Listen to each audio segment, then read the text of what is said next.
So Phil, you've got a new album out, I believe, and you've been making music for a long time now. What has you most excited about this album?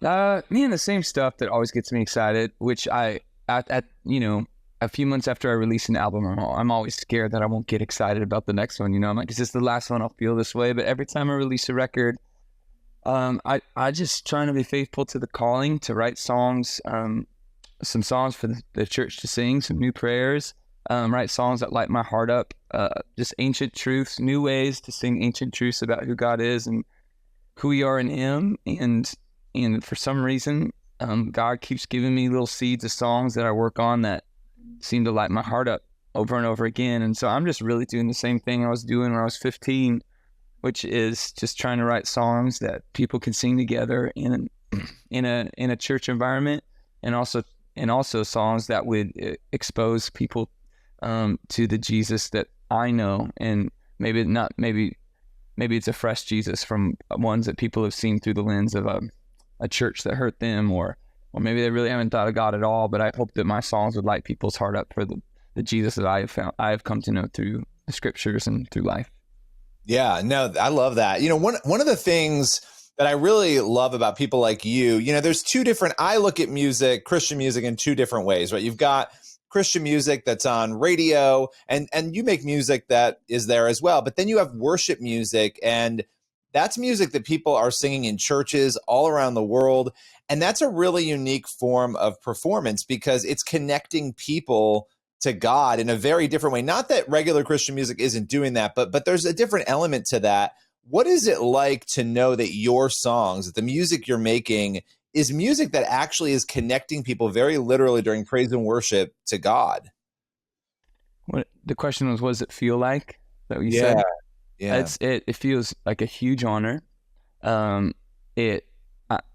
Growing up, I thought I wanted to do different things. There's a time I wanted to be in a band with my buddies right out of high school. We were planning on being the next U2, and we'd have spiritual elements in our songs, but really we were just gonna be freaking awesome rock stars. And I've written songs in that realm, and just found like my heart wasn't like totally in it, and I feel like I was struggling to be something I wasn't. And I've tried to like be like a pop songwriter, drive up to LA, write with pop song friends, and which is fun.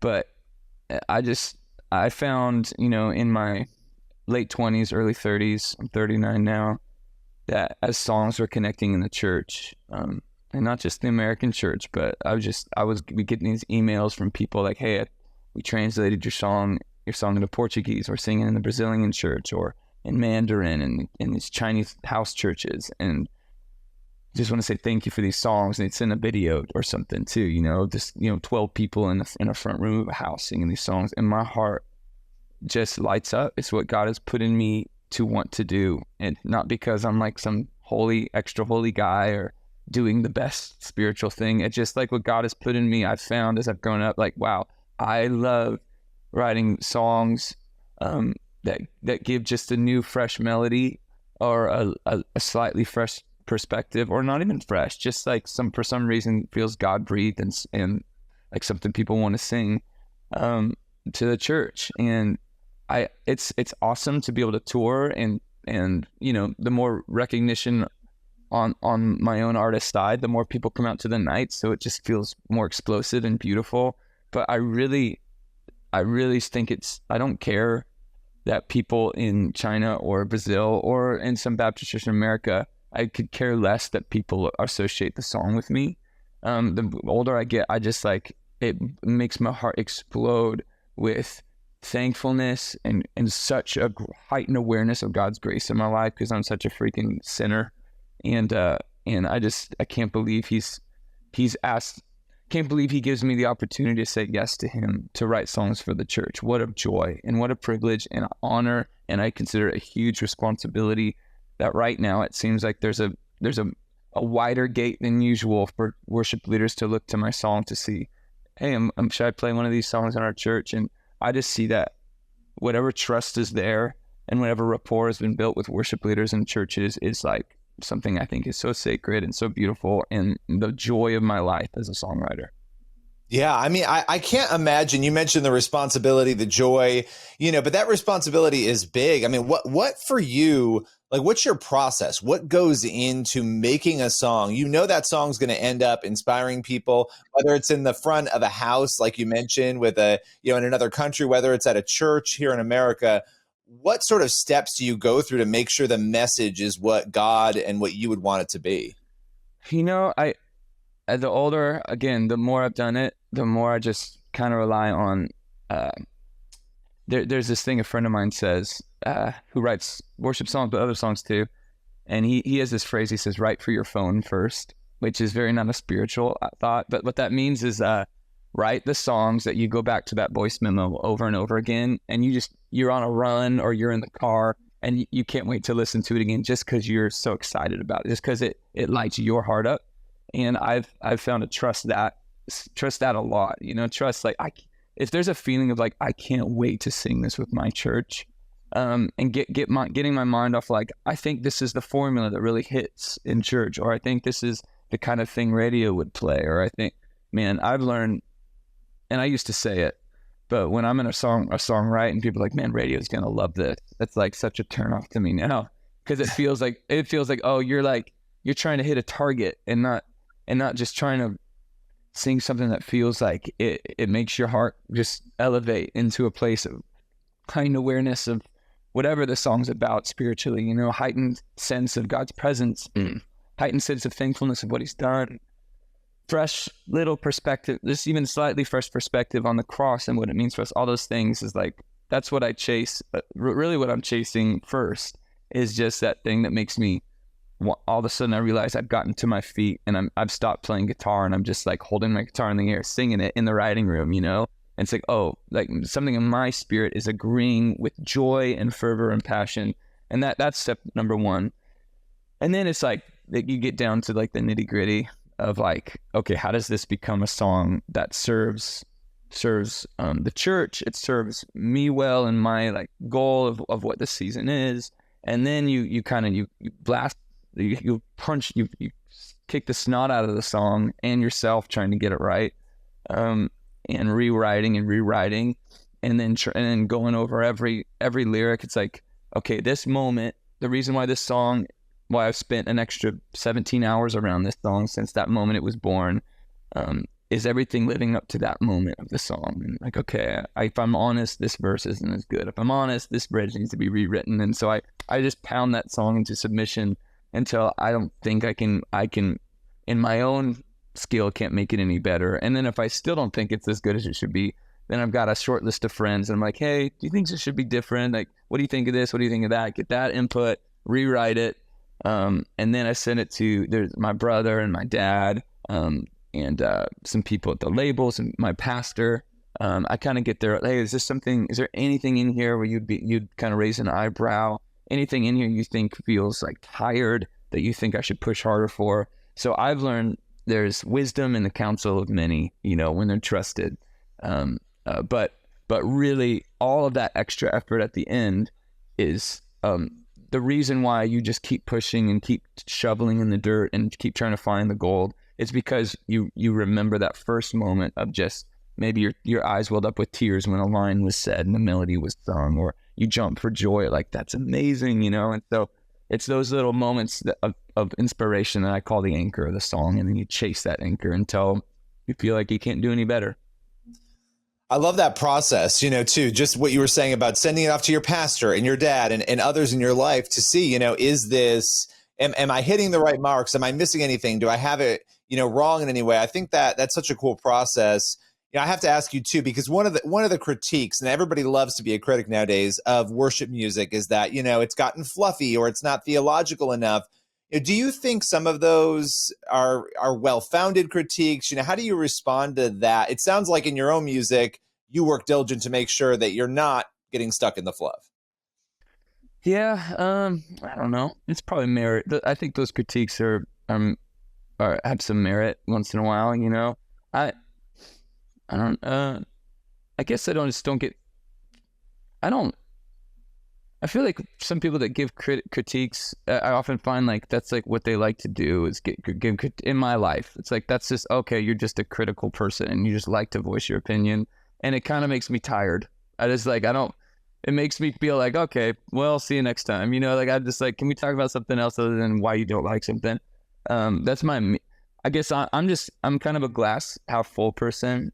I'm a see the best in people person, and and you know, and so maybe when something it's like for sure, man, I would not have written that like that personally, or like I'm not.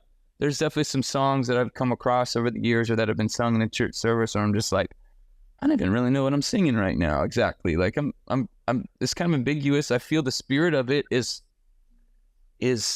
thankful or passionate, but you know, there's moments like that, but I don't know. I just try to be faithful in my thing and do it well, and what I've got control over, serve the church well. But I think there's merit to those critiques sometimes, and then also just like I think I maybe I'm more gracious than I should, but I really just try in those moments. I really try to be like, okay, look, Lord, where are you in this? And I want to find you and then be blessed. Yeah. So this, you know what I mean? I don't know if that's a good answer, but no, it is, and I think too.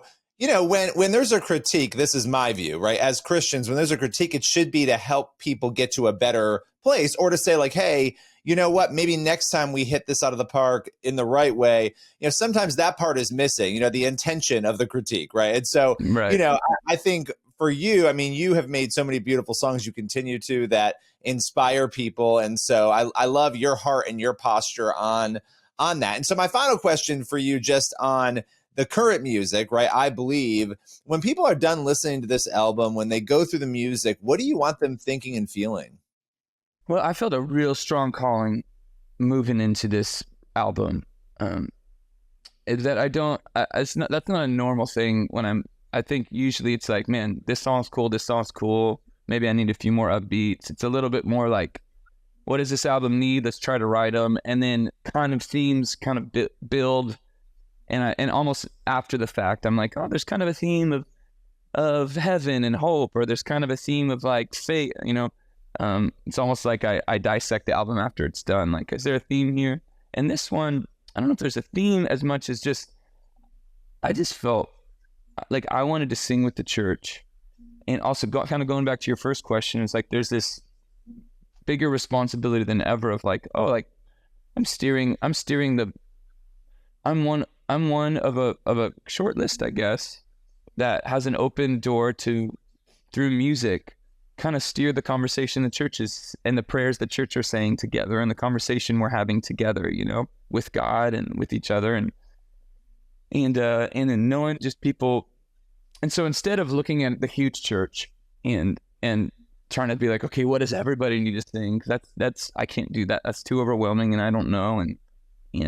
But when I think of the people in my life and my church and the struggles that I know friends are going through, and that the things that me and my pastor, who's also one of my best friends, talk about, and conversations he's having, and all the ideas flying everywhere, and the news flying everywhere, and the influx of information blowing people in the face every day. I felt really strong calling. All that to say, just to make the theme and make the message simple. And I believe it's why we even called it I Believe. It's why I Believe was written, the song. It was like the last song to be like, I want to call the record I Believe. And I want to write a song that's full of joy, that's like a modern day creed. I believe there's one salvation, one doorway that leads to life. I believe there's one confession. I believe in the name of Jesus Christ. I believe in the crucifixion. I believe in the resurrection. Just like, this is just the basic questions, like, who is God according to the scriptures? And the best way I can put it to music, who is God? Who are we in him? And what has he done for us? And I don't want to try to, I hope it sounds poetic and beautiful, but my goal wasn't to sound artistic with this record or poetic. My goal was to passionately, joyfully, thankfully proclaim those things, and to call everybody in to sing them with me. This is our God. This is who he is. He loves us. He's the creator. There's a song called Creator. There's a song called Psalm 23. I literally went through like, okay, what's the song? If everybody knows one verse, what is it? You know, there's a John 3:16 element in the record. There's a song called Psalm 23. Even if you've never stepped into church, you probably know the Lord is my shepherd, I shall not want, that scripture, you know? And even like with that scripture, it's like so beautiful and incredible. But when things become part of culture, they can lose their sacredness to our hearts if we're not intentional. And so even me, I wanted to go to that psalm and be like, okay, like, Lord, light this psalm up in my heart in a new way, because I want to write something and that's one of my favorite songs on the record. So long story short, I hope people leave with a greater sense of faith, a greater sense of thankfulness of who God is, of who they are in him and what he's done for us. And then it spurs people on to follow Jesus more, and not just to be touched by who God is, but also be like, I want more of this in my life. I want to follow Jesus, and I want his abundant life to be more part of my life. And there's even a song called The Jesus Way that really spells out the difficulty and the beauty of what it, and the crazy counterculture thing that Jesus laid out of like what it means to live is to die. This like crazy thing that Jesus said, like, if you want to like have abundant life, then you need to pick up your cross and follow me, and you need to turn the other cheek. You need to, if someone hates you, you need to pray for them and pray for your enemies. Love those who spitefully use you. All these things that Jesus said that felt so different and so anti-human, because they were anti what human had become, but they were pro what humans were always meant to be. And that's what Jesus showed us to do. And so I just hope it makes people believe more, believe bigger, believe louder, encourages Christians, calls people into the faith, and encourages people to follow Jesus a little bit closer. I love that. Well, the album is I Believe. Phil, appreciate your time today. Thank you so much, man. It's good to talk to you.